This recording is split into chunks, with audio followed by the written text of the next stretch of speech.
So this video is going to be on tension. It's going to be a quick video because I generally from time to time will get the question of that why certain people think they're not feeling their exercises or they're not feeling their muscles getting engaged when they're working out. And it's because they're generally not building enough tension. And I'll ask them and I'll say, well, do you feel, tension being built by the 8th or 9th or 10th rep and so on? And sometimes the answer will be no. And I'll say, well, that's because you're either not engaging the exercises correctly, or you're not using an appropriate weight. And the reason why this is important is because when you're talking about going into the gym and building muscle, you don't just want to go in there and lift a weight, get semi-tired or a little bit tired by the end of your set and then repeat that. You need to challenge the muscles, right? You want to challenge the muscles to a higher degree so that you know that you've torn the muscle fibers and that you've gotten a good workout that day and you know they're going to grow.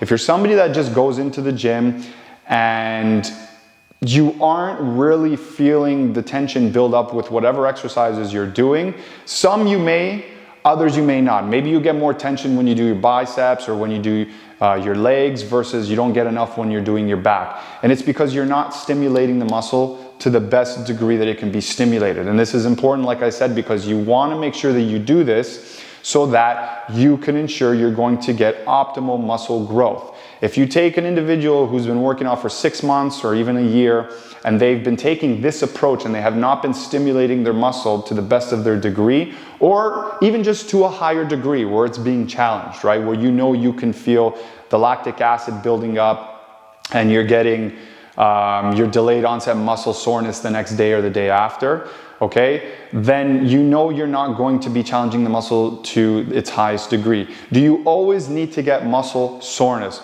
No, but typically for an individual who's more experienced like myself, who always puts themselves through a rigorous training, I don't always get muscle soreness the next day. But the training that I give myself is always going to be at a higher and more advanced capacity than the beginner or the average individual. So you can't really compare. However, again, you still want to challenge your muscle at least to a higher degree so that you're going to be getting muscle growth down the road.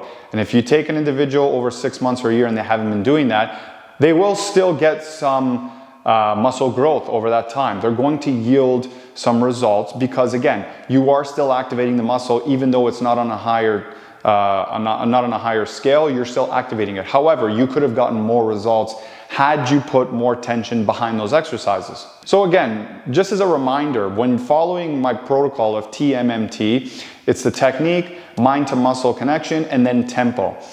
If you follow, especially the last part of that, which is your tempo, you're going to get the tension. That's the reason why, like I said, I put this together for my clients to use when they're training, and I tell people to do in general, because you're going to be getting every aspect of a good training regimen, and you're at the very, very least going to be getting a medium to a higher degree of tension when working out and when doing this. You still have to obviously choose the weight.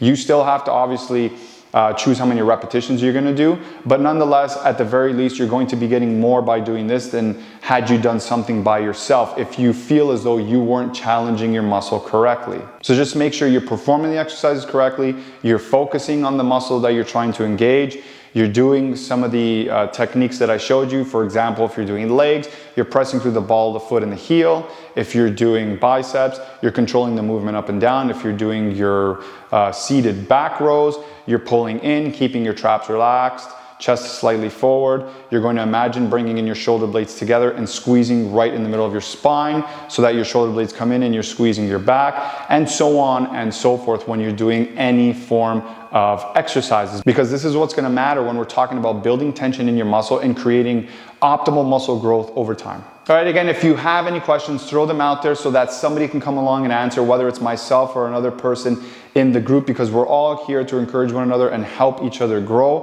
which is the point of this community, to help one another out and push each other in a positive direction for success. And I will see you guys in the next video.